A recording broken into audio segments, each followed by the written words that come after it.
last years of the 19th century, that human affairs were being watched from the timeless worlds of space.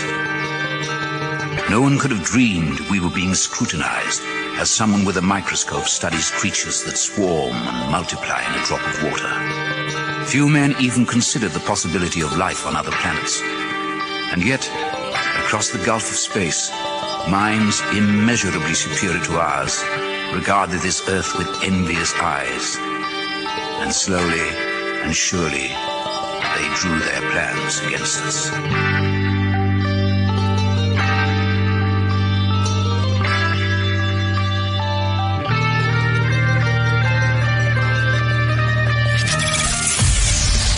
Broadcasting live from a tiny studio somewhere in North America. This is Dark Matters Radio Live.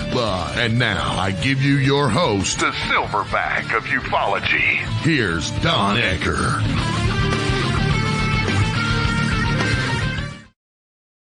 Well, greetings, ladies and gentlemen. It's great to be back. Tonight we have a brand new show. I think it's going to be a very interesting one. We're going to be talking about some actual, honest-to-God, interstellar visitors. But before we get into all of that, I got to tell you, I've been doing this professionally, this meaning the UFO topic subject, investigating, researching, and writing on it professionally since 1988. Now, in all those years, when my wife, Vicki, and I were publishing UFO magazine, we traversed this landscape literally from one end to the other. We were talking to people, seeing things, hearing things long before most of the mainstream public had a clue about it, okay? And in that time, I got to tell you, I've heard some absolutely crazy stuff.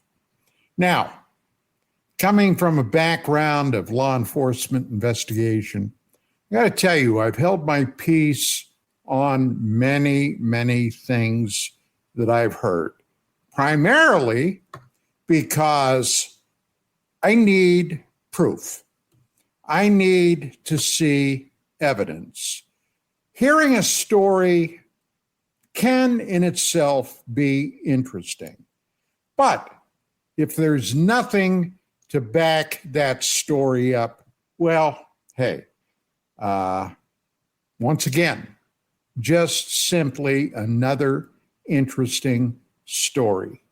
Now, in all those years that I've been investigating, researching, and writing on this topic, because of people that I have spoken with, people that I respect because of their meticulous research, I've come to one unmistakable conclusion about this UFO topic, and today, as they're also calling it, UAP, I've come to one conclusion, and that conclusion is quite simply this: there will never, ever be disclosure. And I say that for a number of reasons. Going all the way back to 1947 in Roswell, New Mexico, June, the very beginning of July, something happened that was unmistakably off the wall.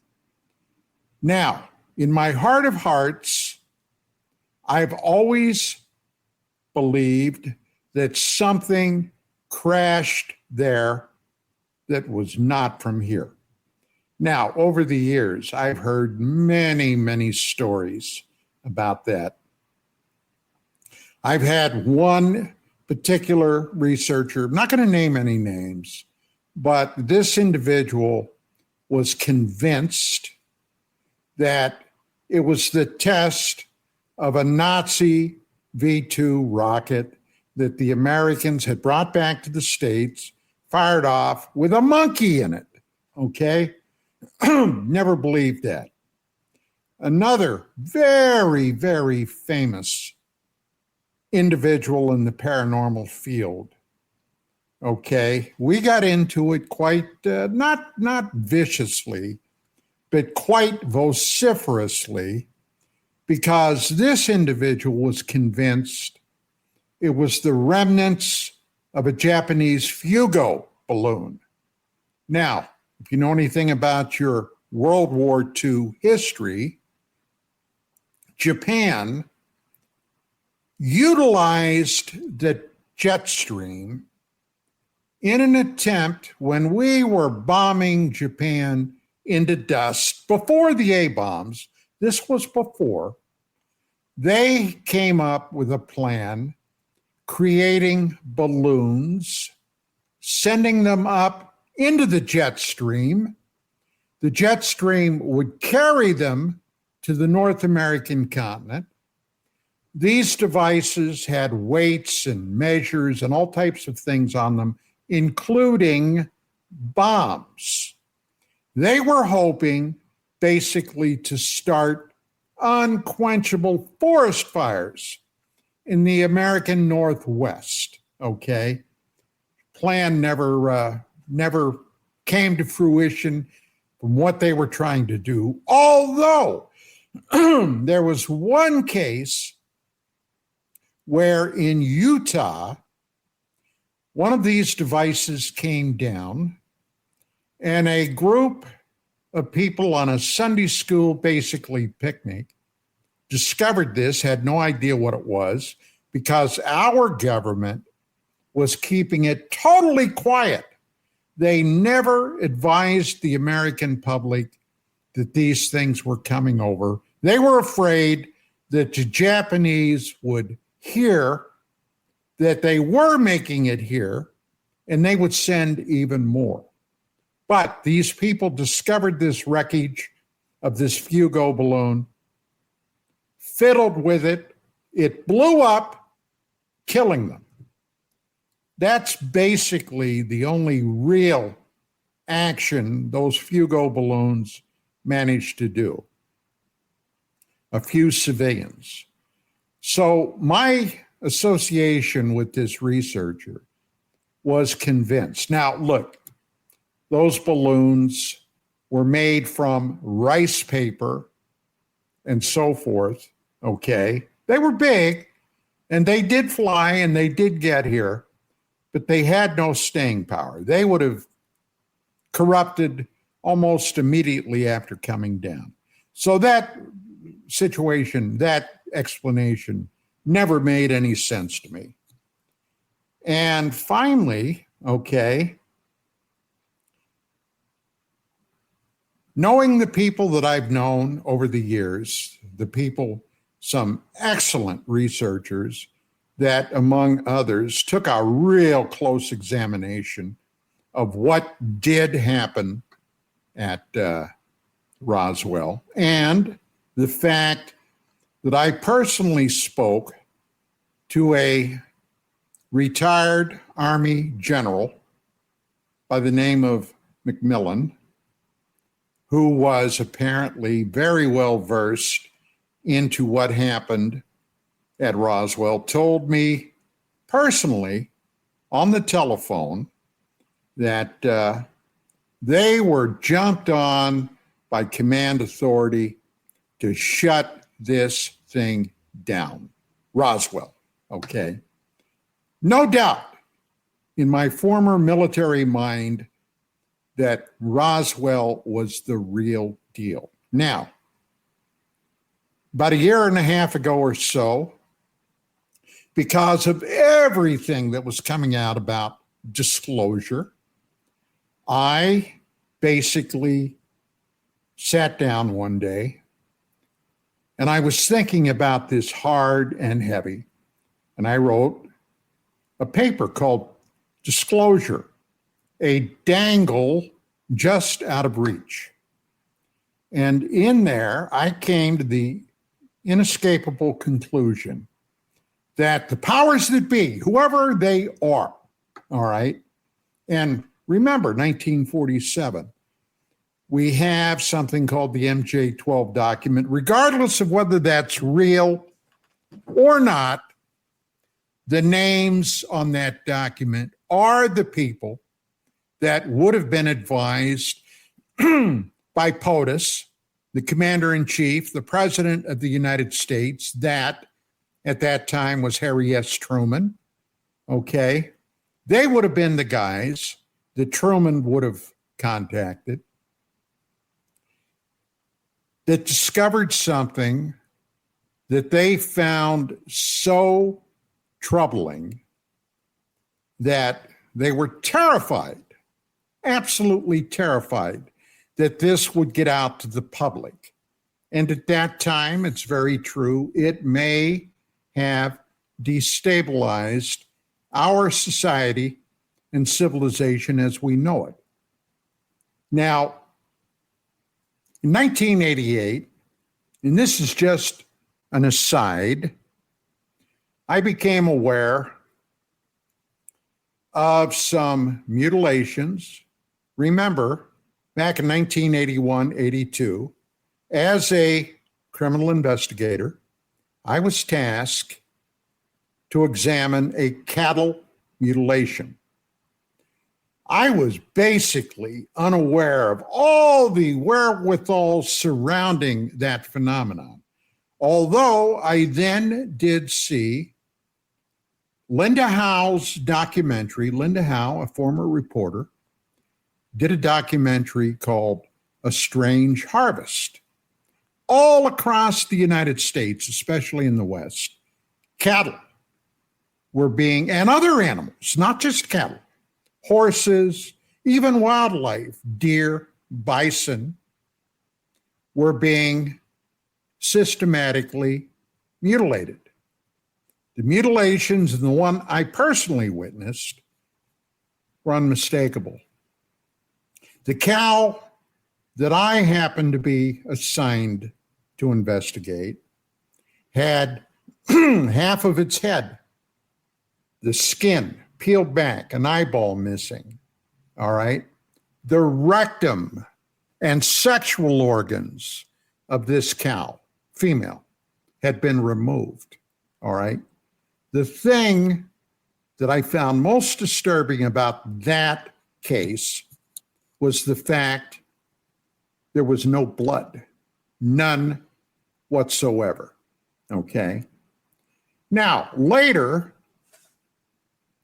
I was to talk to author, researcher, investigator John Keel. Keel had a very interesting take on what the blood may have been used for. Now, I have no idea, none, whether he was on to something or not, but all those cows over 40, 50 years that had been mutilated, and it's still incidentally happening, although you don't hear much about it these days. There had to be thousands and thousands of them. And one inescapable fact concerning all of those cases, there's always been an absolute noticeable lack of any bleeding whatsoever. Those animals were exsanguinated. And how that happens or how it was done, I don't know. I can only speculate. So anyway, I came to the conclusion that there is something so insidious about this that this is what today is known as the core secret of the UFO, UAP phenomenon. The core secret. And that core secret is surrounded by a special access program, also known as a SAP or SAP. Now, what does that mean? Well, that means that this is so highly classified that literally only a handful of people would ever be privy very highly placed people, I might add, which incidentally does not include POTUS, the President of the United States. He is not in the loop. And we can prove that by going back to former Presidents Bill Clinton, former President Barack Obama, and I'm sure today's president, Joe Biden. Obviously, Joe Biden would never have been brought into the loop. There's no telling what that guy might have said on an off day. And the current president, Donald Trump. I am sure that none of them have ever been brought into the loop. Have any of the presidents ever been in the loop? Oh, absolutely. Harry Truman, probably, very probably, Dwight Eisenhower. Richard Nixon, I don't know about Nixon, but he probably knew a lot. And the one guy that would have been locked into this is Herbert Walker Bush, the senior President George Bush, George Herbert Walker Bush. Why? Well, at one point, Bush ran the CIA. And later, people like Dick Cheney were questioned about this. He served under the junior Bush, and he made it very evident that there was nothing there that he, former Secretary of Defense, could talk about. So where does that leave us? Well, we are out in the desert, so to speak. Now, did I come up to any possible conclusions about what, in fact, at least part of the secret might be? Well, actually, there are two areas to go into. Number one, my almost 4-year investigation when I was director of research for UFO magazine into human mutilations. Oh yeah, they've happened. But that's not what tonight is about. And the other thing is the possibility, and I think a very good possibility, of a low-grade conflict being carried out in near-Earth space. I say that for a number of reasons. Number one reason is back in the 90s, we had some ins into the former Soviet Union. Remember, the Iron Curtain collapsed in 1991. And we knew people. One of them is a researcher now living over here by the name of Paul Stonehill.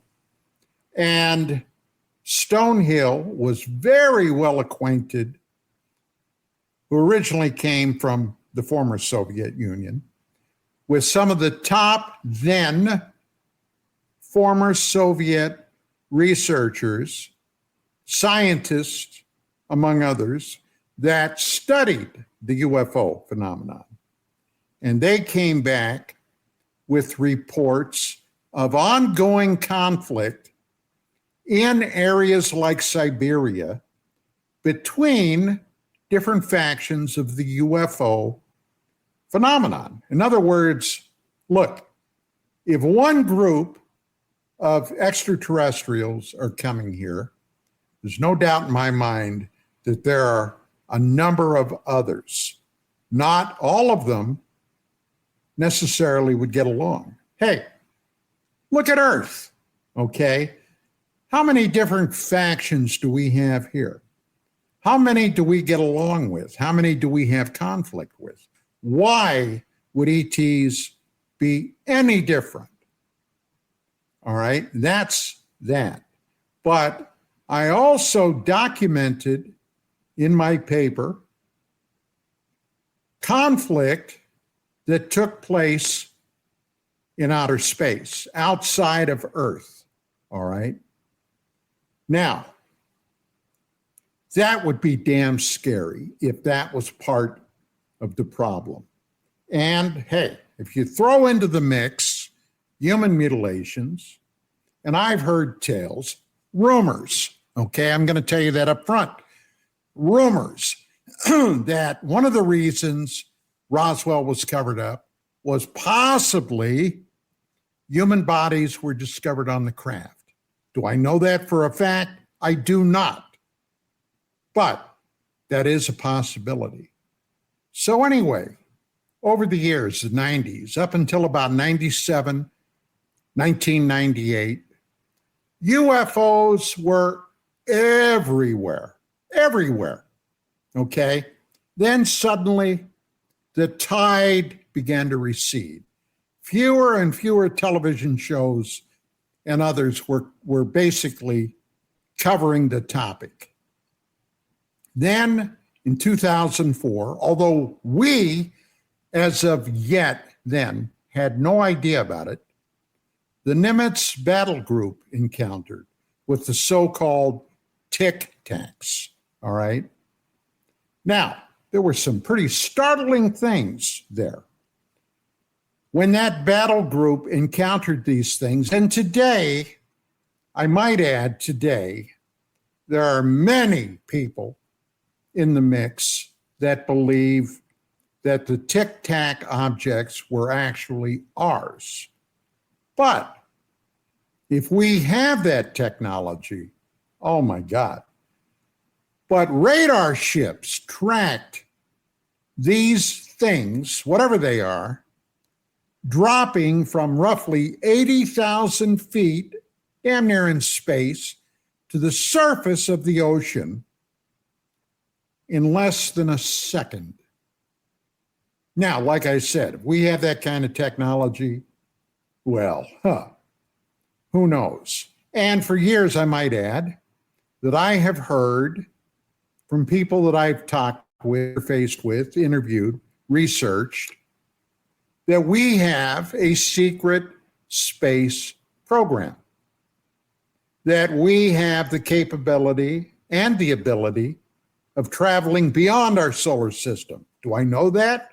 I do not. But once again, going back to the 90s, Ben Rich, the former honcho of the Skunk Works at Lockheed, the guys that gave us the SR-71, the U-2, and God knows what else, all right? Top secret stuff from top to bottom. Aeronautical stuff that would make your eyeballs fry. Said during an interview with a reporter that we have the technology to take ET home. Is that true? I don't know, but it's certainly something to think about. Well, all of this began to come to light the end of 2017, when Harry Reid, the former, now dead, senior senator from Nevada, gave a presser where he admitted acquiring roughly $22 million to begin a program at the Pentagon, ATIP, okay, to study basically aerial phenomenon. One of the items was certainly UFOs. Now, there's been a lot of chatter about that. It's hard to say, but then a couple of years ago, finally, after 50 plus years, the US Congress got off their asses and had some hearings about this phenomenon. One of the people that testified, and I honestly today don't know quite, I'm not sure how I feel about him, but a former Air Force officer by the name of David Grush. Okay. Now, I did find it interesting that after his testimony, there were individuals, I have no doubt where they came from, the military and the intelligence unit, I see, okay, the intelligence community attempted to sabotage this guy by releasing private, illegally, I might add, medical records on Grouch. Apparently, Grouch is on the spectrum, okay? He perhaps might even have a touch of Asperger's. I don't know. I don't want to know. But what they did to that guy, well, okay, that's how they play ball. Look, when I was in the Army in Vietnam, I was in intelligence. I was in an organization called the Army Security Agency, one of the most highly classified groups at that time that was around. We were not being run by the Department of the Army. ASA was not Department of the Army. It was the NSA, National Security Agency. Among other things, we were collecting signal intelligence. Now, I have a working knowledge of how these guys play ball, all right? But then something else happened in 2017. Something that was, in a way, mind-blowing. We had an object enter our solar system, our sun, Sol. This thing came out of the sun, slipped past Earth before we even knew it was there. And as it slipped past the planet, it inexplicably picked up speed. Oh my God, there was a lot of chatter about what this probably was. Then Harvard astronomer Dr. Avi Loeb came out and suggested that there was a possibility that this thing might have been a reconnaissance mission by somebody, who knows, okay? Well, that stuck around for several years. Avi Loeb was roundly criticized by the priestly class in the academic and astronomy, okay, church, if you will. And hey, I admire personally men and women who are not afraid to sometimes think outside the box. Okay, well, that was then. That was a few years ago. However, just a little over a month ago, something else slipped into our solar system from outside our solar system. And this is also going to make a pass between Earth and Mars. Now, as you all know, if you've watched this program for any length of time, I have a very dear friend I've known for about 35, 36 years, Dr. John Brandenberg. Brandenberg being a plasma physicist, a rocket scientist, okay? And we often talk about these things. And the other day, John called me up, and we were chatting, and I said, hey, by the way, John, have you been doing any research on this new object, which is called 3I/Atlas? He said, oh, yes, I have. Well, I said, good God, let us do a show where you can talk about that. And he said, fine, when? I said, how about Monday, which is now, okay? So without a lot of further ado, let me bring Dr. Brandenberg on, along with Mr. Gary Kissel. And by the way, tonight, Mark Center is not able to join us. He's got some other obligations he has to take care of. Sends his regrets and his regards. But John, it's good to see you, my friend. How the heck are you? I'm just great, and it's always an honor and pleasure to be on your guys' show. Well, thank you, sir. We appreciate that. Before we get started, Gary, do you have anything you wanted to begin with? I think it's really weird that you talked about the Fugo bombs and I talked about them this morning, educating some of the watchers of our Military Monday show. That led me to make a joke. Well, it's not so much a joke, but a historical anecdote about Dresden. And then in the news today, a 500-pound bomb was discovered in Dresden, and it caused them to evacuate the town, at least part of it. From What World a War weird II. day. From World War II. Weird day.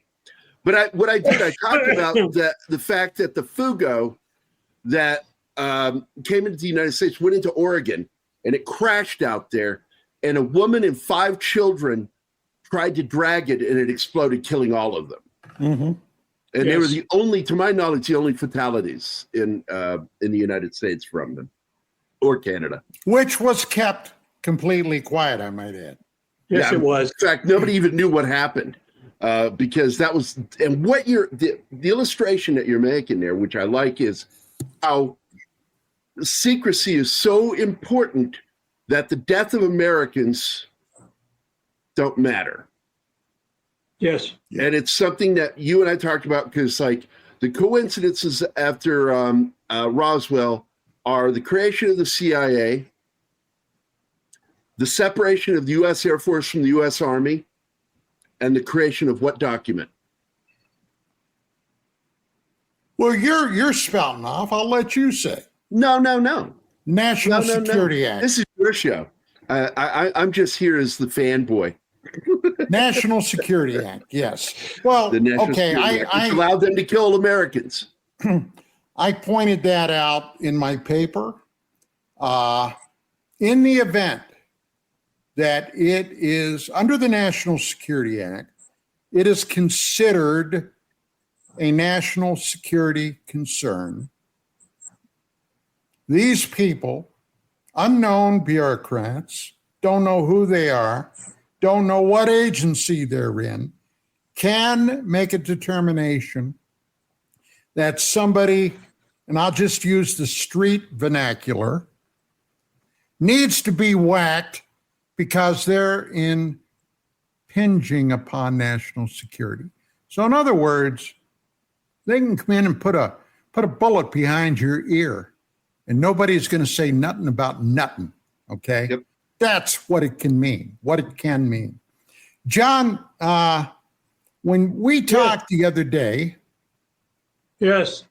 when we talked the other day about 3I Atlas, Yes. you indicated you've been following that very closely. Now, John sent me some graphs, among other things.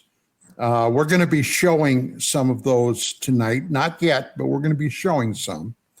But the first thing I wanted to ask you about,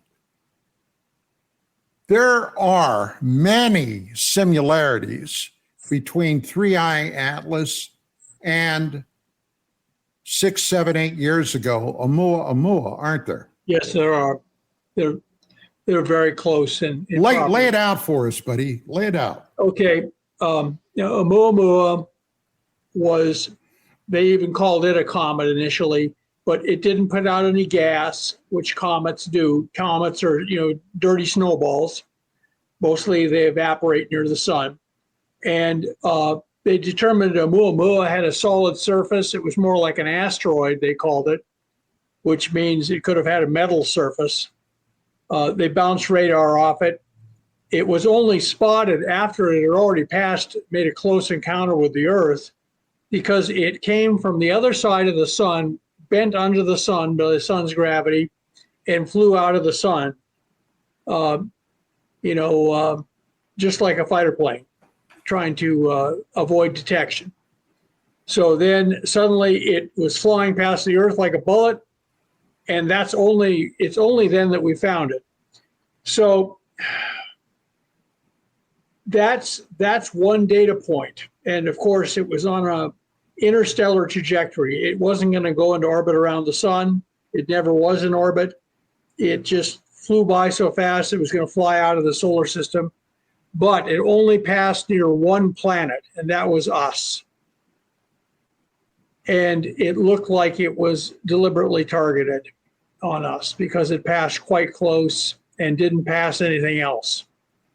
And came out of the sun, so it couldn't be observed. So that was suspicious. Now, you must understand, I come from the defense/intelligence scientific community. I'm not an academic. I'm not from Harvard, Yale, or Yale. I don't feel beholden to any of the priesthood of academia. My own background is helping the Pentagon and the agencies to understand things that they see. Now, I was never read into any program involving UFOs, UAPs, or anything like that. I worked in Washington, D.C. for 15 years, so I heard a lot of stuff, some of it around the water cooler and the coffee machine. And I'll talk about that, what the result of that was later. But so that was Oumuamua. Now, first thing I want to point out is Oumuamua passed us before we even knew it was there, and then sped up as it was leaving the solar system. It was not, it didn't put out any gas like a comet. There's no way to explain why it would accelerate going out of the solar system. It was completely inexplicable. But academia never likes to say things like that. They like everything to be in nice boxes on a shelf. And so that happened in 2017. Also happening in 2017 was suddenly this outrush of disclosure. Congressional hearings suddenly happened. Grush and other people started talking. The Tic Tac videos were suddenly became public knowledge. So that happened in 2017, right after the Oumuamua incident. So that seemed to be triggering a hastening of disclosure by the government. And we also know for certain that the government knew a lot more about Oumuamua than they disclosed publicly, using national technical means, as they say. Now, that was 2017. As we all know, it looked like, gosh, there was going to be this tidal wave of disclosure, and then suddenly it kind of stopped. Now, suddenly, we're getting more disclosure. The DNI, Tulsi Gabbard, and Congresswoman Luna have both gone on the record as saying they have seen evidence of extraterrestrials, extraterrestrial technology, and that's a major step forward. Suddenly you have high government officials saying this, especially Tulsi Gabbard.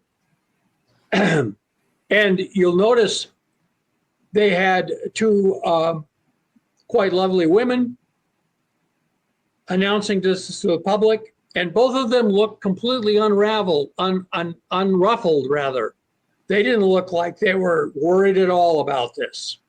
They batted their eyelashes and just said, well, this is the way it is. Now, that's one way to reassure the public that everything is going fine. And so we do know Oumuamua passed by the Earth and no harm came from this that we know of. We also know that there been an announcement of more disclosure, and the way they're doing it is to keep everyone calm. Now, what triggered this in the last month, this announcement by the DNI, Tulsi Gabbard, and the Congresswoman Luna, apparently was the appearance of this new interstellar object, 3I Atlas. Now it's coming to resemble more and more the properties of Oumuamua. It's not a comet, it's an asteroid. It's not putting out any gas. It may have put out a spurt of water or water residue, and that could actually be due to water propulsion. How did they propel? The best chemical rocket fuel is hydrogen and oxygen combining to form water. And this would give the signature. The water release was done too far out from the sun to be caused by the sun. So we have a number of things going on. We have this observation of this object that has now come in on the plane of the orbits of the sun, of the planets around the sun. So it's not passing close to Earth, but it's going to pass very close to Mars. It's going to pass very close to Jupiter. And it's also going to pass somewhat close to the planet Venus. Now, these are the kind of 1, 2, 3 most interesting planets in the solar system after the Earth. So this thing looks like Oumuamua, and like Oumuamua, it's following a trajectory that seems coordinated with the planets in our solar system. And this is like flipping a coin and getting heads, flipping a coin 100 times and getting a heads 98 times. It is completely unlikely that you would get objects like this flying close to planets. Oh, and when this new object, when it flies close to Mars, it'll be flying closest to the sun. The sun will be between Mars and the Earth, so we cannot observe this object when it gets to be at its closest point to the sun. So all of this is completely improbable. Well, the other thing that you brought up in here, John, was the fact that it's cone, because typically, comets have a cone. This one doesn't have a tail that reacts the same way. I read about it is that sometimes it's pointed forward toward the sun and sometimes away from. How can it do that? That doesn't act like anything. That's almost completely unprecedented. The only comet I've ever heard that behaved like this was a thoroughly cooked comet that orbits near the sun. Basically, it's just a burned out husk. So this thing has what's called a anti-tail. Instead of the tail pointing away from the sun, which is a normal thing you see in comets, this tail of dust is pointing towards the sun. It almost indicates that it's not being impacted by radiation, which is weird, right? No, it's as if it's activated its own radiation field, like a microwave field. John, let me ask you this. Yeah. You told me that NASA has a probe near Jupiter. Yes. That could examine this craft. Yes, or this object. I should say this object. But the probe. When they were asked about it, they have not responded. Yeah, it's Juno. It's Juno is the one that you're talking about. Yeah. NASA has not acknowledged the request, have they? No, they have not. They have been absolutely silent about it. They spread rumors occasionally. People will say, well, we can't do that because it doesn't have enough rocket fuel on board to do that. And yet, I can tell you from being involved in space missions, you have entire departments that know down to the very last drop how much fuel there is in the fuel tanks.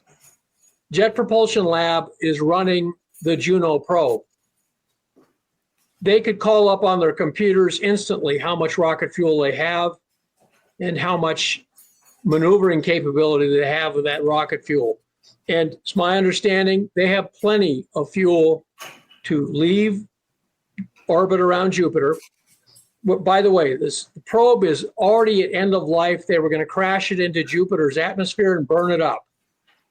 So Avi Loeb, who is a very courageous man, and I salute him, has suggested that they divert this probe to fly by this object as it passes by Jupiter. Now, any interstellar object, especially one of such unusual properties, you would think that NASA would want to get as much scientific data about it as possible. But no. They won't even acknowledge that their requests for a Juno divert, we're talking officially, NASA and Jet Propulsion Lab have been utterly silent on this request, even though it's been out there for a month. What's your interpretation of that, John? What's that? What's your interpretation of that behavior? I will tell you what my interpretation is. The US government and its allies are fully aware of 3IIP as possibly being an alien probe of the solar system, like Oumuamua. They probably knew Oumuamua was an alien probe of the solar system, specifically the Earth, and they know this one is like it. It's taking it's a reconnaissance probe. Now, just because somebody's doing reconnaissance on you does not mean they're hostile. So far, it's not been threatening.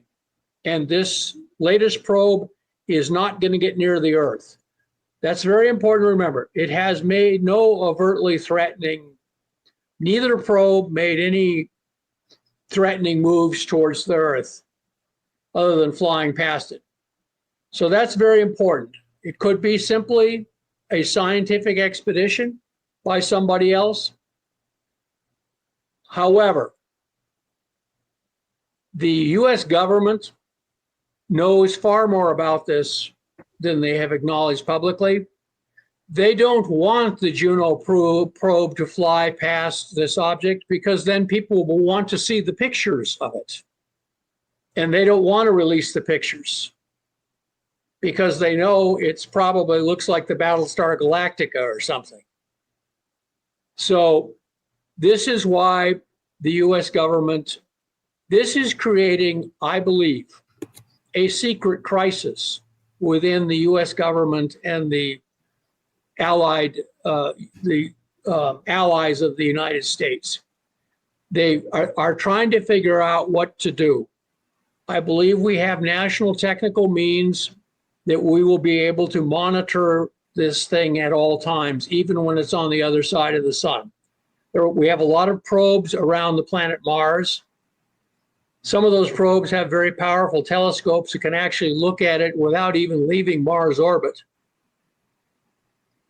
So, but the government is being absolutely silent about it officially because they don't want people asking them, well, what did you find out when you sent this profile? No, they want this done discreetly. They say this is not a job for NASA. This is a job for the Space Force. And if you ask them what you're doing about it, they say, we're handling it. And they say, who is handling it? And they say, experts. It's just yeah, like, Raiders of the Lost Ark. Right, yeah. you know, just exactly the scene I'm talking about. Top men. Top men in their fields. So now, bottom line is, Avi Loeb has proposed this could be an alien reconnaissance probe like Oumuamua. And I salute him for making that. He's belled the cat, so to speak. In the old He's been taking a hell of a lot of heat, hadn't he? That's right. And sometimes you can take a lot more heat for speaking the truth than you can for saying something that is later proved false. I think he's speaking. I mean, I come from a completely different background. I am not from academia. I'm from the defense and intelligence community. That's where my training was in my career. So this thing gives every indication, in my opinion, of being a reconnaissance probe. Now, so Avi Loeb has pointed this out. He's taking a lot of heat for it, but I salute him for it. Now, the government knows this.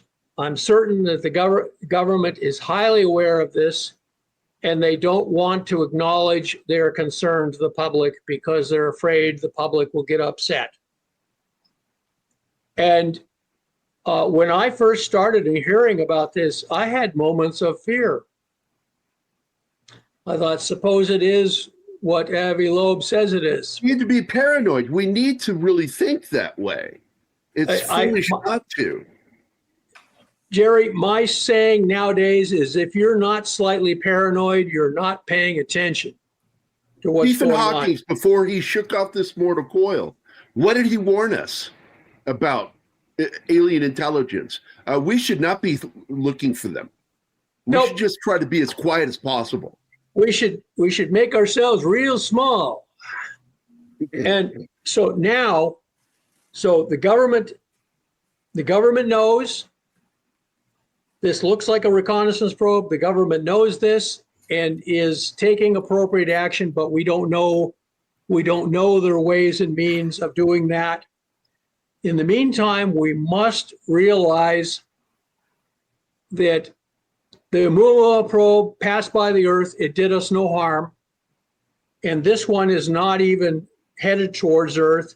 Now, just the fact that we're talking about this today, I mean, we're sitting there saying, is this thing a cookbook?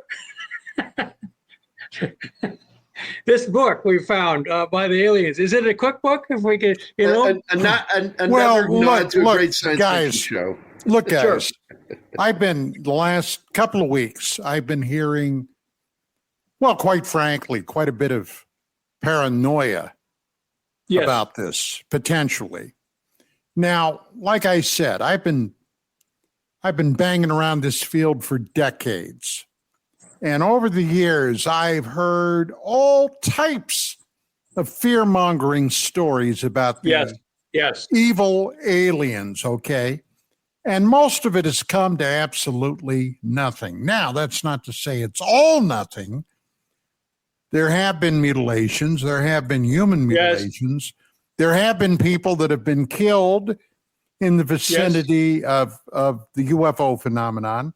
There have been people, even according to David Grush, in congressional testimony, that have been killed because of this. Now, the bottom line is, what the hell do we make of this? John, what do you think we make of all this? This goes to your essay. What is the core secret that they're trying to keep, that they do not want to disclose, that makes basically full disclosure almost impossible at this time? I believe is that they have discovered that the human race and the Earth is not an aberration of the cosmos. It's a mixture of good and bad. It's a very complicated place with lots of factions, and some of them are not very nice at all. And that is enough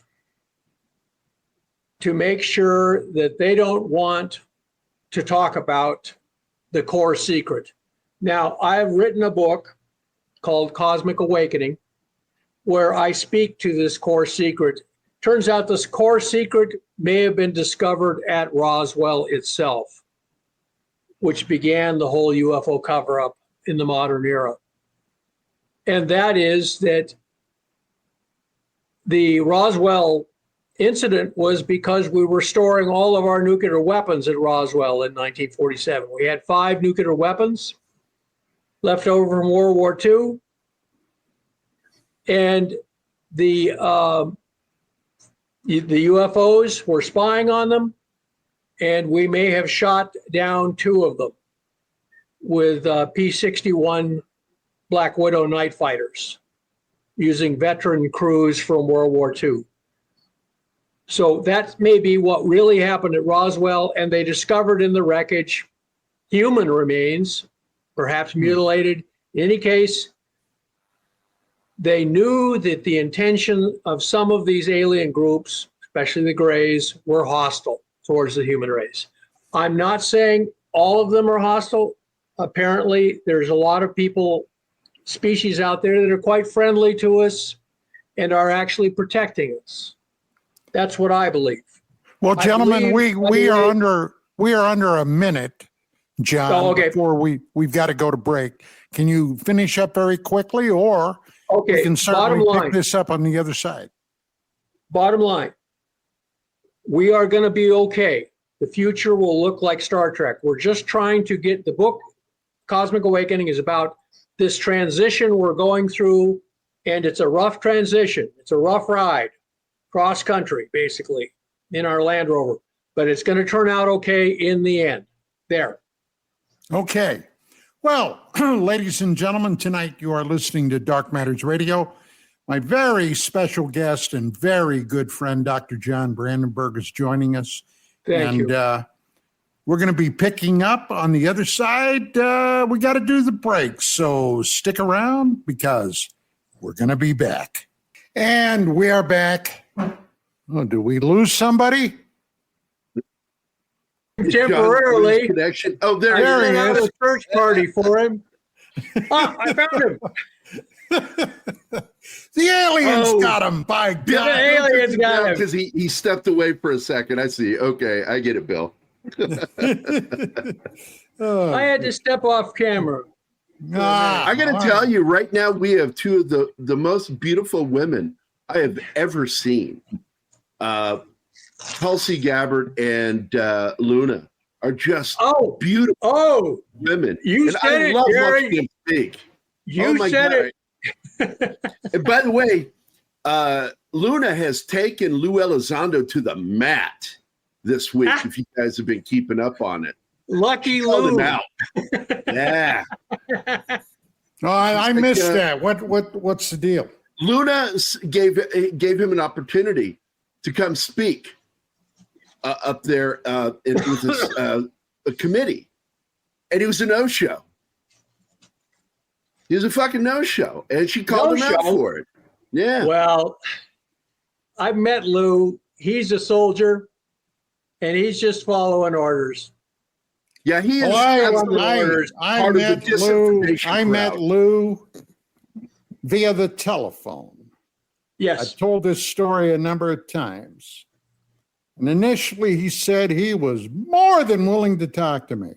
Yes. But then I think somebody at the Pentagon, and I'm serious about this. Oh, yeah. Yep. Somebody at the Pentagon said, stay the hell away from that guy. He can sniff out bullshit.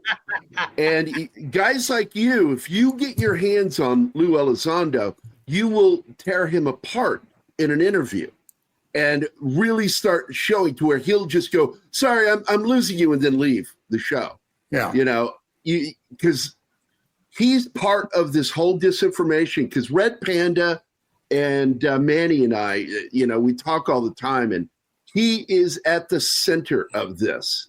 And we believe he is absolutely part of the disinformation, working for what intelligence organization? I'm not sure, but I know it's out of the Pentagon. Well, look. Back several years ago, when that television program, Unidentified, was being run for a couple of seasons on the History Channel, okay? That's when I first discovered this guy. Now, I had no way of knowing one way or the other about him. They said he ran a UFO program out of the Pentagon. Okay, well, I accepted that for what it was worth. But the one thing that I noticed, and hey, look, when I was watching that show, I wore my detective hat, okay? I wore it all the time. And I noticed one thing that every episode they at the very end of the episode, they had a continuous drumbeat about a potential threat that UFOs could, in fact, represent. Now, Yes. with what's happening right now, I got to say, now I'll tell you something. I'll tell you something else. You know, I guess, and my wife laughs when I say this. She said, as if there was any doubt. I am cynical. Okay. No. I have a veneer of cynicism that goes over me. Not you. Yeah, it's true. And look, you know, I've been hearing this new drum beat about everybody being freaked out about Three-Eye Atlas. Now, until I spoke to John the other day, you know, I kind of dismissed all of this, but then he sent me his graph. Bill, pull that graph up. Yeah. Let's show the audience what we got here. Now, this is a little work project that John put together. John, do you want to give us? Yeah, we'll just go quickly through this. I'm not going to give a presentation. Anyway, we'll talk about basically Three-Eye Atlas, and we'll talk about it in the context of Oumuamua. Let's keep going. And this Three-Eye Atlas was discovered in July 2025. This is not a comet. It is an asteroid now, or what is being called an asteroid, meaning something with a solid surface. Right. And it looks as though the U.S. government is very much cognizant of this and doesn't want to talk about it. There. Now, here's what a comet looks like. Notice the nice tail and spewing gas. It's a dirty snowball composed of very light kind of elements, hydrogen, oxygen, carbon, nitrogen, things like that. That's a comet. But Oumuamua was not made out of that. It was made out of some kind of red metal, basically. And it was long and skinny. It wasn't the usual potato shape that you find for asteroids or anything. In fact, they'd never seen an object like it before. It was 10-to-1 aspect ratio. It was 10 times longer than it was wide. This is completely unheard of. Now, it came flying by the Earth. They actually hit it with radar. They won't tell us what the radar showed, but it started speeding up as it left without any gas being emitted. So this was not a comet. Nobody had ever seen anything do like this. It only passed near one planet, and that was us. Now, they didn't get any direct images that have been made public. So they made sure that they understood it was a kind of a needle or cigar-shaped object. It came in from the other side of the sun, dipped below the sun, and then zoomed out to the plane of the Earth's orbit and past the Earth. And it came Hold quite on, close. Bill. Go back. Oh, right there. This one. Now, this is the way Oumuamua came in from interstellar space. Yes. Flew behind the sun and then right past the Earth. That Right past the Earth, and we didn't even that doesn't see look it. natural to me, John. No, and it's I'm not. certainly No, it's not, because they usually come in with, I think you referred to it as ecliptic. The ecliptic, because they come in as follow. This thing followed the ecliptic after it bent through the sun, which meant it was an orbit, was precisely calculated to do that. And so the chances of this happening randomly, especially because it only flew near one planet in the solar system, and that was us. And it flew quite close. Only a few times farther out than the moon is from the Earth. You know, John, with my military background, Yes. and I'm looking at this, I think you're absolutely right on the freaking money. I think this was a recon. Oh, this is a reconnaissance. Every bit of my instinct from my own background and career tells me this is a reconnaissance mission directed at us. Okay, Bill, the next one. Okay, keep going, Bill.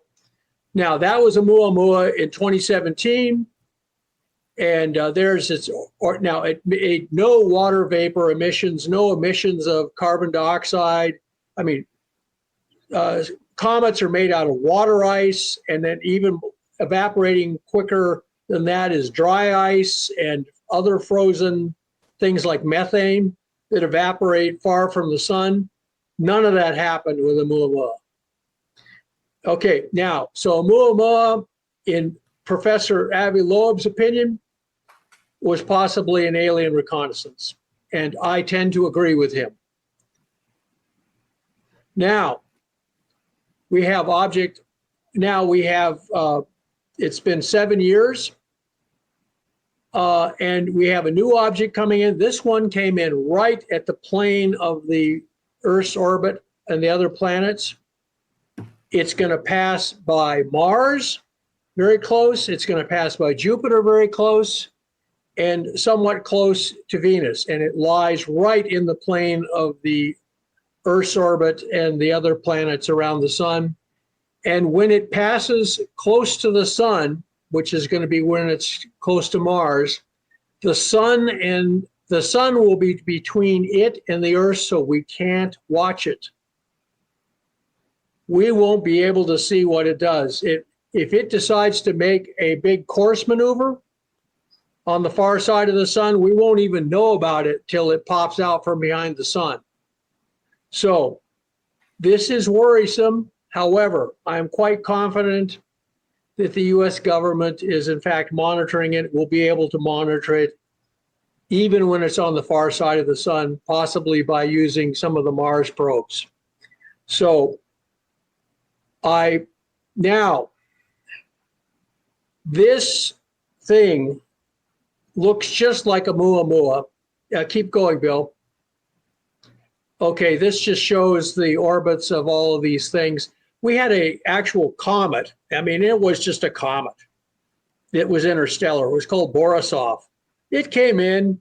It looked like any other comet that's normally attached to the solar system, only this one came in so fast. It was obviously from deep space, not orbiting the sun, but it acted like a regular comet. It put out water ice at the appropriate time. Now, is this the third object that was referred to? Yeah, 3I stands for the third interstellar object. I2, or 2I, was Borisov, but it was just, I mean, there was nothing unusual about it compared to a lot of other comets we've seen. So it was kind of established what was normal, what was expected, and it did everything that was expected of it. But this Oumuamua and 3I Atlas are completely different. They are the ones that look like an intelligently directed reconnaissance probes. By the way, the comet Borisov, and I call it a comet because it was a comet, it didn't seem to be coordinated with any Earth motion of the Earth or the other planets. It didn't pass close to any of them. In fact, it got close to the sun, and apparently it was a dirty snowball, and it just broke up and evaporated. So, next, Bill. Okay, here's an image of 3I Atlas from Hubble. And what they're not showing you, you notice this, what looks like a cloud of dust or luminosity is kind of pointing in one direction. That's actually pointing towards the sun. And this is almost completely unheard of in a comet, especially a comet from deep space. They Also, never do John, this. it's not just that, but that it switches. Because at one point they said it was pointed away from the sun, and then it switched towards. That's more recent. I hadn't heard that, and that's even more suspicious. Yeah. Yes, it could be that it's actually thrusting using a rocket thruster based on liquid oxygen and liquid hydrogen, because they say they detected water molecules during this time when it was pointed towards the sun. By the way, it was so far away from the sun, water should never have been evaporating. It was like the scene in Ghostbusters where the egg starts cooking itself on the countertop. That's what it was like. It was like looking at an ice cube in a freezer. Suddenly the ice cube melts and boils into water vapor. So it never should have done that. And by the way, here are the light curves, which are the amount of reflected sunlight based on wavelength. It's kind of the rainbow, and it reveals that this object is very red. And what I have done here is I put the plot of the points that they've now recorded for 3I Atlas and overlaid them on the data that they got from Oumuamua. You can see it's got the same color curve as Oumuamua. It's a deep red object. It's one of the reddest objects they've ever seen.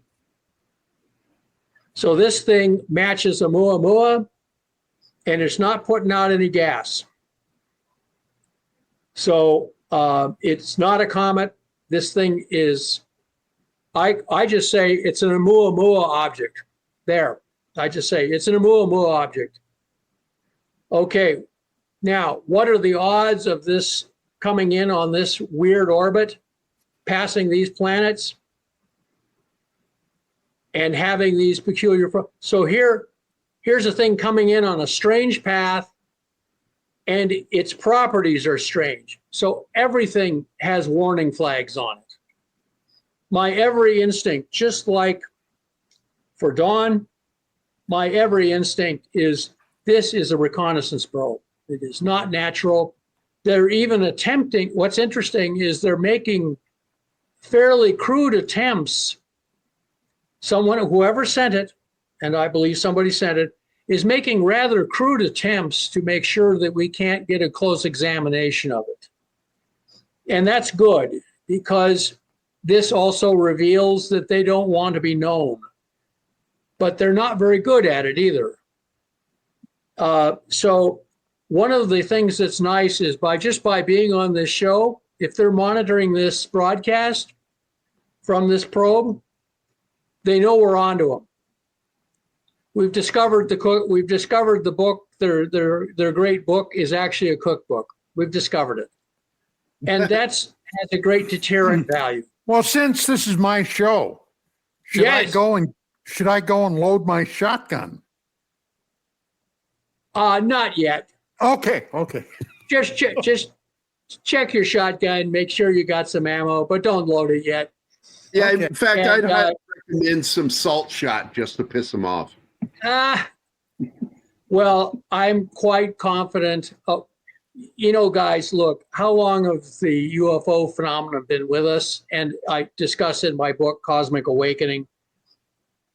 We were discovered basically about the time of World War II by especially the Greys. No. I have to disagree, John. Oh, I disagree. We were discovered about 15,000 years ago, at least. I tend to agree. I mean, who depending on who you talk to. No. We were planted here. we are alien to this planet. I really do believe that we were brought here. I've even got the old ticket stubs. A freaking science experiment. We're a science experiment. No, well, I mean, to me, the most telling thing is some of these aliens look and apparently act just like regular human beings. These Pleiadian people. And I think we've discussed this there was the story that the Pleiadians are quite friendly. Some people call them Nordics. I just call them Pleiadians. And they look and act like humans, and except they have starships, and we don't.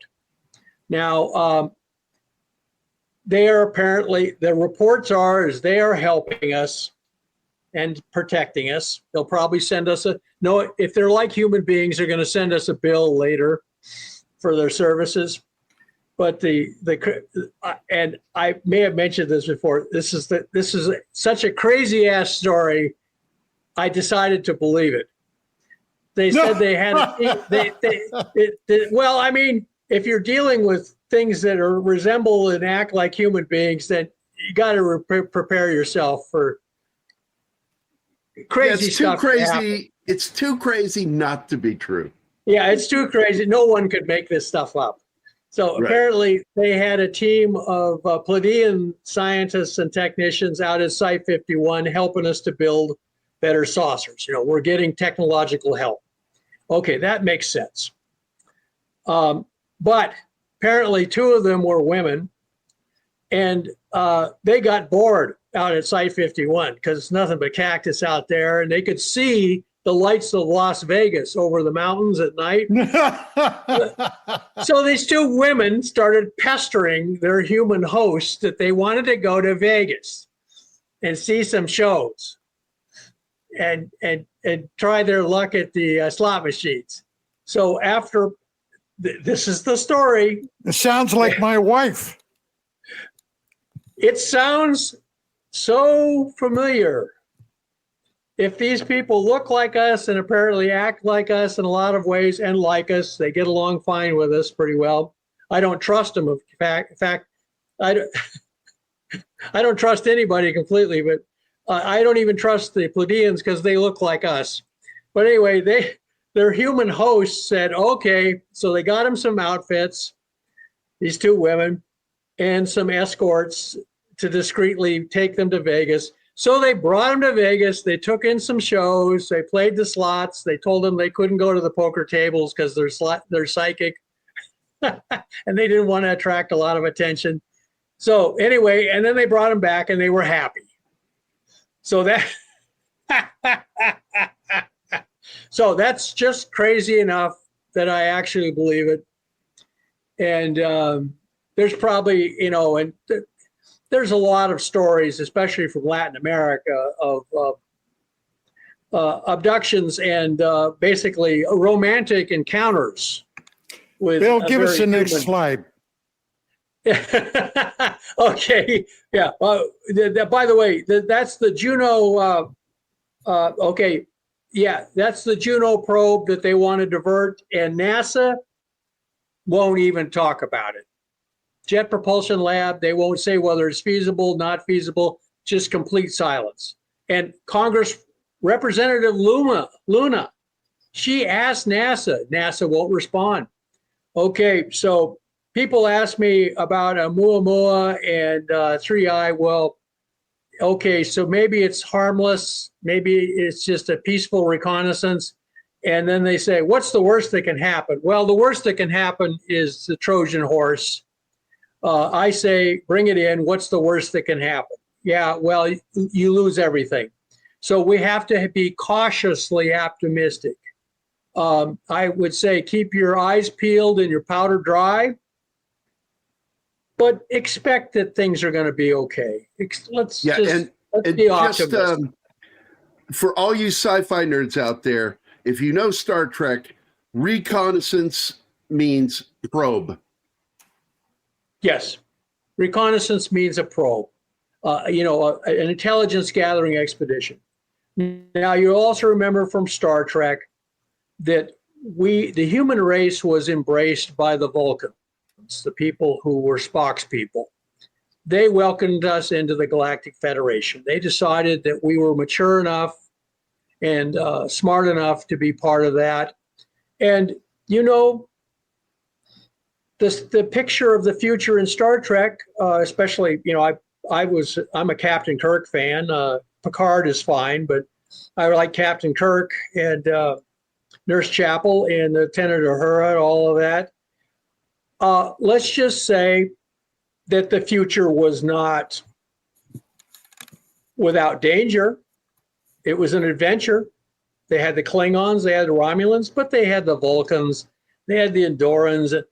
They had a whole bunch of people who were actually very friendly to the human race. And let's be optimists. Well, once again, let me reiterate, I Yes. am a cynic. Now, this is the part that I wanted to get to. Now, before we do, back in suddenly, wait a minute. Let me preface this now, John. Yeah, John. okay, let preface. Back in 1988-89, Zecharia Sitchin's new book, part of his Earth Chronicles series, was released called Genesis Revisited. Now, I was reviewing every one of his books as they popped out. I had the utmost admiration and respect for that man. And when I read this book, Genesis Revisited, there was some stuff in there that blew my mind. And one of them involved a Soviet Union, because at the time it was launched, there was still a Soviet Union. Yes. Two probes, Phobos 1 and Phobos 2. Okay? Yes. Now, Phobos 1, they lost it roughly a month or so after launch. And the Russians said it was because they had some computer errors, maybe some computer coding, okay, and human error. Well, that went away. But Phobos 2 got to Mars, took up a position, took up orbit. Now, part of that mission was to do a couple of things. Back in those days, remember, we're talking the late 80s, very early 90s, there was talk between the Russians and the Americans on a joint mission to Mars. All right? Yes. And they were talking about the possibility of launching this mission in around 2015 or so. Of course, now we know today it never happened. Okay, it never happened. But they were hopeful then. Now, Phobos 2 was a part of that because the plan originally, I got this from Dr. Marina Popovich, all right, the Russian Chuck Yeager. She had been a pilot in the Red Air Force. She had been married to Pavel Popovich, who was the first cosmonaut or astronaut, for that matter, in history to rendezvous and sync up with another spacecraft while in orbit. So this woman was nothing to sneeze at. And we're talking about this, and she said words to the effect of, well, you know what happened to Phobos 2, right? What? She told me it was destroyed. It was destroyed at Mars. And the last photograph that probe took was of an object, cigar-shaped, that she said, she told me, was 15 and a half miles in length. A gigantic spacecraft. Now, I didn't know what the hell to make of that at the time. But then she told me something that brings me back to this photograph of yours. She said that there was so much concern about that incident that President George Bush, not the younger, the old man, traveled to Malta to meet Secretary General Gorbachev.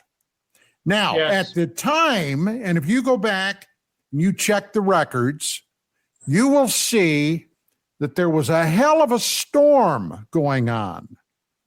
And Bush got into a small craft to go to Gorbachev's yacht to meet Gorbachev.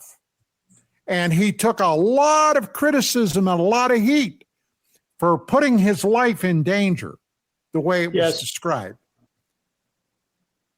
But then I asked her, well, what was the reason for that? She said he went to meet with Secretary Gorbachev over this destruction of the Phobos probe. Now, I got to tell you, I was blown away by that. So at the time, I'm a reporter, right?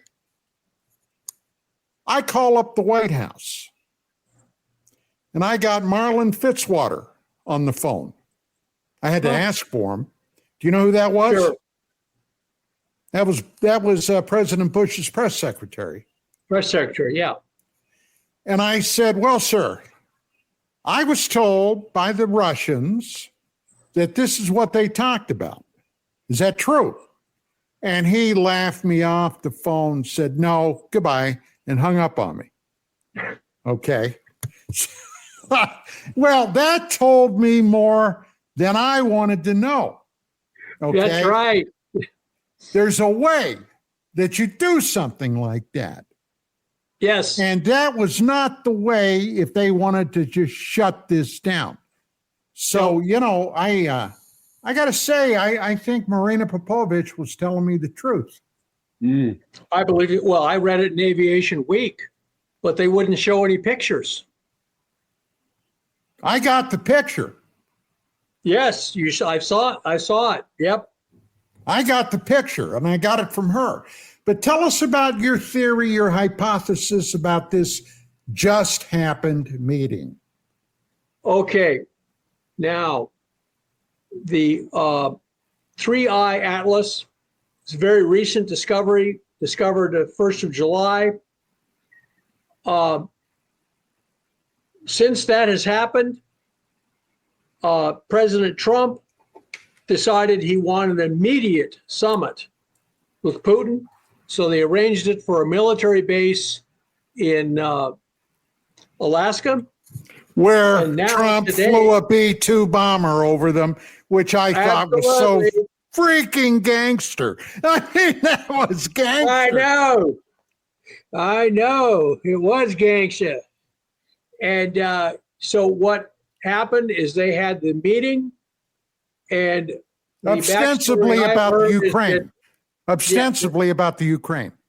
Yeah, the backstory I heard is this had almost nothing to do with Ukraine. It was about rekindling the Russian-American alliance.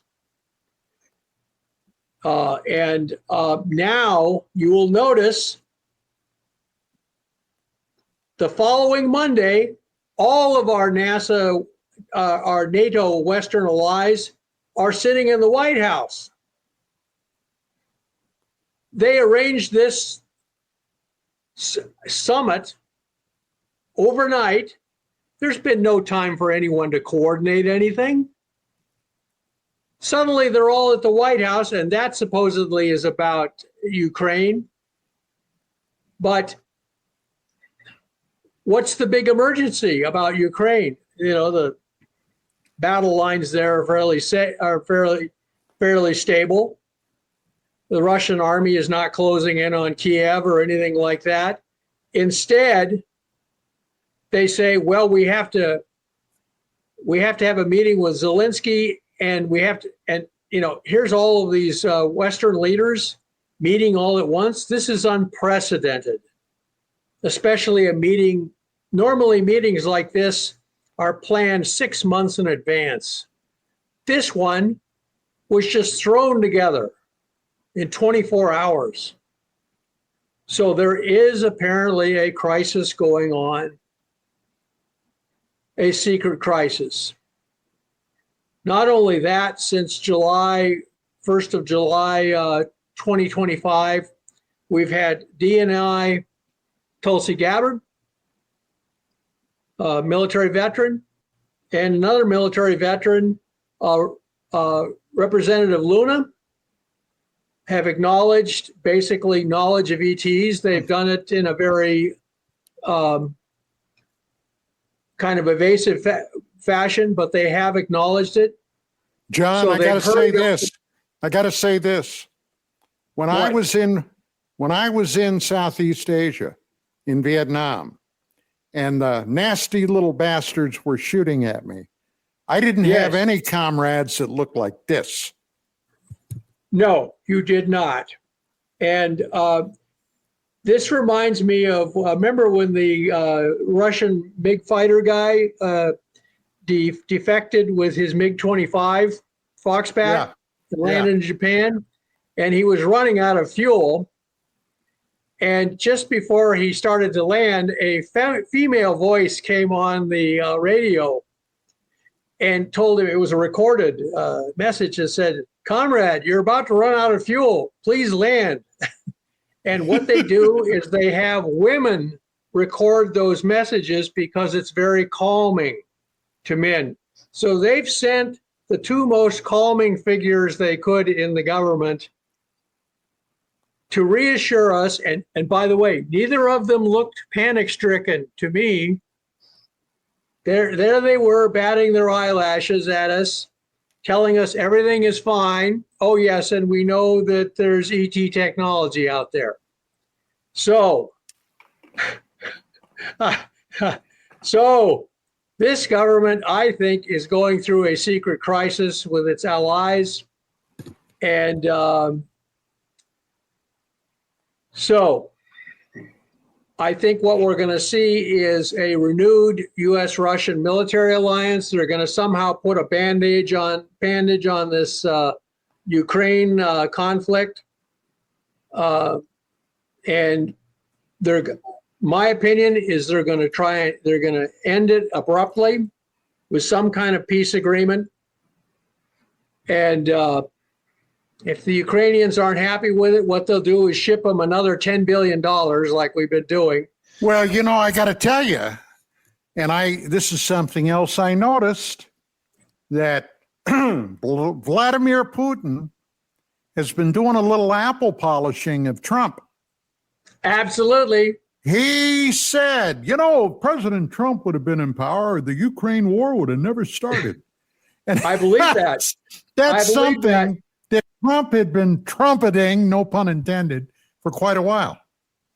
Well, another thing that he did, if you listened carefully to Putin's speech in Alaska at the end of the meeting, he spent most of that talking about the former U.S.-Russian alliance during World War II. Yeah. And remembering that. Right. So I think that was the subliminal message, is they're rekindling that. Lord knows the Russians are worried about the Chinese biting off Siberia anyway. So I think what we're going to see is the rekindling of the U.S.-Russian alliance. We'll settle this Ukraine thing somehow. But this is the government acting with its allies, acting appropriately to a second alien reconnaissance that they've identified. This is what I believe is going on. And I calls them as I sees them. Hey, I'll tell you what, John, I can't argue at all about Absolutely. that. I can't. Nope. By the way, I do want to point out, I've been having a conversation in the chat with one of our audience members, and he brought up a gentleman by the name of Jason Wright, who is a professor of astrophysics at UPenn. And he has had some interesting posts, and he's the one who is saying that NASA is not saying anything, which is weird, but he's saying that Juno is out of fuel, and that's why they can't retest. So I don't know. But he does say Avi Loeb is still insisting 3I Atlas might have a large nucleus and suggests that the aliens are testing humanity to see who's intelligent enough to notice that their comet-like spacecraft is actually technological. Now, let me bring something else to the forefront. And John, thank God you're here because you can give all the ins and outs.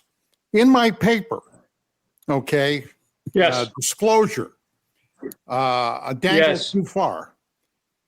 I talked about Avi Loeb going out to the site of a meteor crash. Yes.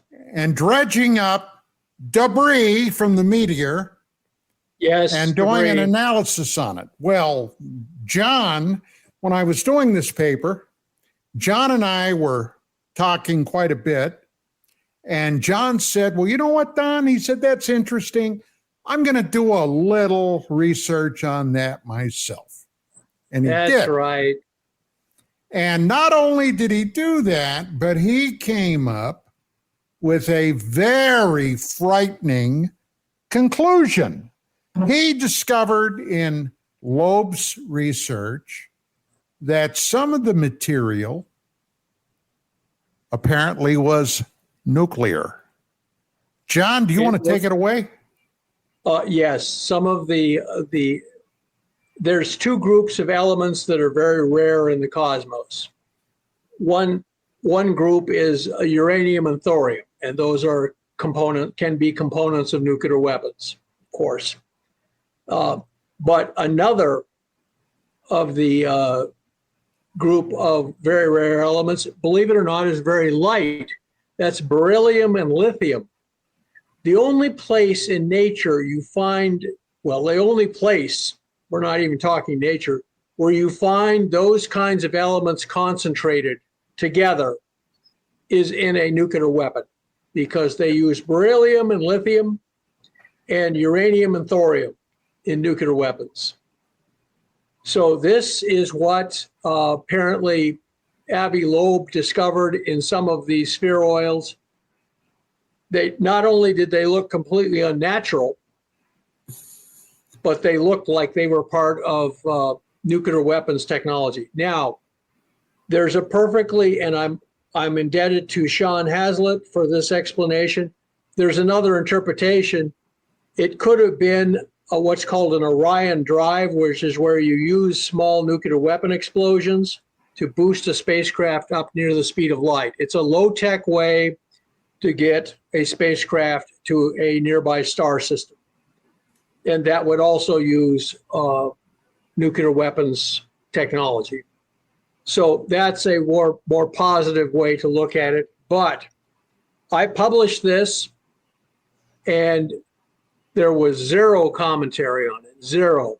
No one will touch it, not even Avi Loeb. It's a little too scary even for Avi Loeb to talk to. And, my own understanding is he's well connected with Israeli intelligence, Mossad, which is probably one reason he's still alive. The last guy from Harvard to talk about the UFO cover-up and ETs was John Mack, and we know what happened to him. He was head of the psych department at Harvard. People told him to be quiet. He kept talking, and suddenly he ended up dead in London, supposedly run over by a car in the middle of the night. Well, I can go one for you too. Carl Wolf, a very dear friend of mine, was the Air Force enlisted electronic technician that was called into Langley Air Force Base, 1965-66. He was in a classified program, or he would service classified equipment. Yes. This outfit was receiving telemetry from the moon, on one of our unmanned recon ships that was photographing the moon. It was sending the telemetry back, and their printers, or one of their printers, broke down. So these guys contacted his unit. His unit CO got Carl to go over and fix it. Well, while he was over there, he said, and I mean, he told me, I interviewed Carl too on Dark Matters Radio before KGRA. And he told the story, but he went over there. He said he was shocked when he walked in to this facility because there were scientific personnel, he said, from all around the globe in there. Yes. And he's taken back, escorted back to this room. He walks in, the room is empty except for one lone airman in there, keeping an eye on everything. And he shows Carl the electronic equipment that malfunctioned. Carl started working on it, discovered one of the components had burned out. So he had to make a call to get another one delivered over there. And while he's waiting, this kid is sitting there, turned to Carl and said, you know, we discovered a base on the moon. Yeah. And Carl was like gobsmacked. He said, what? Who's the Russians? No. So the kid pulled out a couple of photographs and showed Carl on the rear of the moon, the dark side, that so-called dark side of the moon. It's actually not really dark. It's not dark, but the far side of the moon. Far side. Well, Carl was sure that this was going to be all over the news. He waits a week, and then he figures out, no, they ain't going to broadcast this. No, that's not coming out. So in 2001, he was invited by Dr. Steve Greer, who was holding a big presser with all these whistleblowers. Carl went in and he told him, he said, look, this is what I saw. He said, there was no mistaking it. It was a base, maybe an ancient base, but it was a base. And I'm willing to go before Congress, swear an oath, and testify to what I saw. Well, that never happened. No. Why am I bringing up Carl Wolf? Because Carl Wolf was out riding his bicycle, got hit and killed by a truck. Yep. Okay? Got hit and killed by a truck. Now, am I saying that's why he got hit and killed? I don't know, but it's weird. We don't know. It's weird. We don't know. We don't know. We don't know nothing about nothing, right? Right. Well, I mean, we've all known that, especially during wartime. I remember when they captured a actual U-boat intact before the Germans could sink it. They drove it to the surface with depth charges, and then a special Navy team boarded it, took control. They captured its code books, the entire submarine. They had everything, and they towed it back to Bermuda, where it was all torn apart and analyzed and everything. It was a great intelligence breakthrough for the war, but they lined up those sailors who were on that destroyer that had taken this ship, and especially the guys who had been on board. And they told them, if you talk about this, we're going to kill you and your families. This was World War II. And they said, we're telling you this to save lives. The Germans can't know that we've made this intelligence windfall. They'll change all their codes. So this is typical of a wartime situation. That's unfortunate, but it's lethal force authorization is required in very sensitive military operations to preserve security. Every nation uses it. The fact that we use it is not something the American military likes to brag about, but we know that it does. And every nation on earth does it. And they've done it ever since the Roman Empire and before. So this is viewed, and this speaks to your core secret of the UFO cover-up. I got no doubt, John, no doubt. And I have no doubt that in the event that the powers that be feel threatened by a quote-unquote whistleblower or something like that that could affect national security, that guy, his health insurance probably is going to be canceled. Well, I became aware. I didn't really believe in UFOs until I started investigating Mars, and then I discovered I was being investigated, and I realized, oh,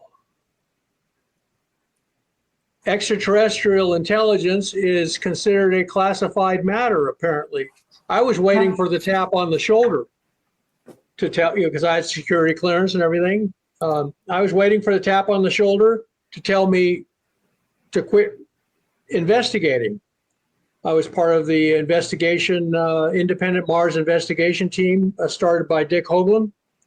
We were successful, but the tap on the shoulder never came. We were never told. In fact, one of the reasons was that the headquarters for the independent Mars investigation team was at SRI International. Well, let me tell you a little something, and I'll have to send this to you, courtesy of my co-host Gary Kissel. Yes, Gary. All right, Gary. I sent a video that I saw, a reel from the Y Files. You know the guy AJ. I love that guy, dude. I love that show. Well, AJ and Hecklefish. He was talking about you, Dr. Brandenberg. Mm-hmm. He was talking about me. Your Mars Xenon 129 investigation. That's Make right. a long story short, he said, but here's the strange thing. In 1958, which is years, almost 20 years before the Viking Mars landers, okay? Yep. And the infamous photograph from Cydonia of the face, Jack Kirby. Do you know who that is? Yes, Jack I Kirby? do. Okay. Did a comic book about some astronauts that go to Mars and discover the face. The face Mars. On Mars. 1958-59. Yeah. 20 years before we knew there was a face on Mars. And I got to tell you, that was a weird thing.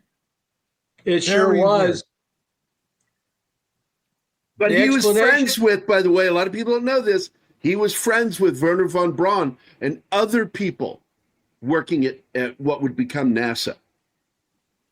Yeah, but how would they know about the face on Mars? We didn't have. I don't know. I think he overheard people, is what I think. Well, what happened, it's my understanding, is that everyone expected to find archaeology on Mars, especially Wernher von Braun, because of Percival Lowell. Percival. There you go. Because of Lowell's, they didn't even know that, they still thought there were canals on Mars. Right. When Kirby did that.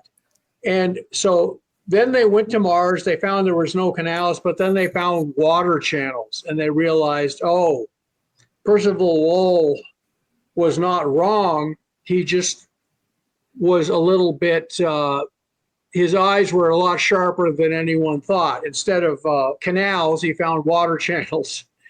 What it tells me is that the human race is slightly psychic. More, according to Ingo Swann, a hell of a lot more than slightly psychic. Guys, believe it or not, we've got to leave a minute early. Is Bill running us off again? Yes, he is. Bill is right. Get the hell off my channel. So, hey, John, this has been freaking great. Thank you so much, John, for having me on. Jerry, always a pleasure to talk to you guys. I love you, John. Especially You're a good you, dude. Don, the great Silverback. Now, by the way, look at the hair. Look at the hair. People who are running the UFO disclosure, they put Tulsi Gabbard and Anna Luna on there because they read my novel, Morningstar Pass, The Collapse of the UFO Cover-Up, where two beautiful women end the UFO cover-up. Hey, I'll tell you what, anytime they want to interview me, I am available. Gang, that's it for this week. Remember, Thursday, UAP Crossfire, 5 p.m. Pacific, 8 Eastern. We're going to have a hell of a show on there. I'm going to be talking about among other things, the Mothman. That's it, gang. Good night and sweet dreams. Good night, everybody.